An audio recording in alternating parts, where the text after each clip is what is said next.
up until about 5 years ago, the only thing we could offer couples was freezing embryos. We could not freeze eggs. And so a lot of patients had difficulty because they didn't want frozen eggs. They didn't want a lot of embryos generated, you know, what happened to the embryos. Women couldn't store eggs. Patients with cancer couldn't store eggs. They had to store embryos. So sometimes the chemotherapy patients would come in, and if they were married, they would generate embryos for freezing so they could use the embryos when they went into remission. And they were limited to that. But the good news is that over the last 5 years, the freezing of eggs has become a real mainstay of what we do now. And it's great because now if someone goes through a process and she has extra eggs, she doesn't have to throw them away. She doesn't have to generate embryos. She can just freeze those eggs and use them later.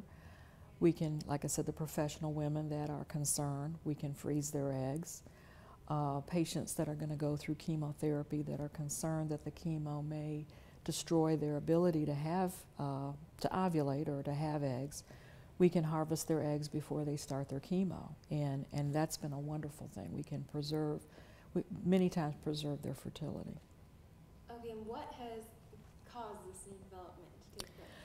Well, a process called vitrification, it's just a special type of freezing that before recently, we hadn't mastered the science. And what would happen is you try to freeze eggs and the eggs would just explode.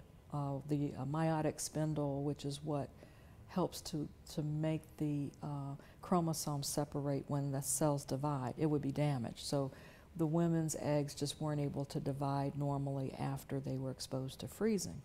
And ice crystals could form and just cause damage. So no one was really able to deal with it. And you have to appreciate that the physiology of one cell, let's say a 10 micron cell, is a lot different than the chemistry of many cells. So for example, you're freezing embryos, you have at least 8 cells. Freezing those are a different physiology than freezing one cell. So it was difficult, and people all over the world tried for many years to freeze eggs because that was the preferred thing to do. But good news is that the technique has been perfected. They've been doing it in Europe now for about 5 years. There have been many children born through the process internationally. It was not accepted for prime time in this country until last year, where it was finally taken out of the experimental reign and now considered a main treatment. And so it's becoming more and more routinely offered in clinics.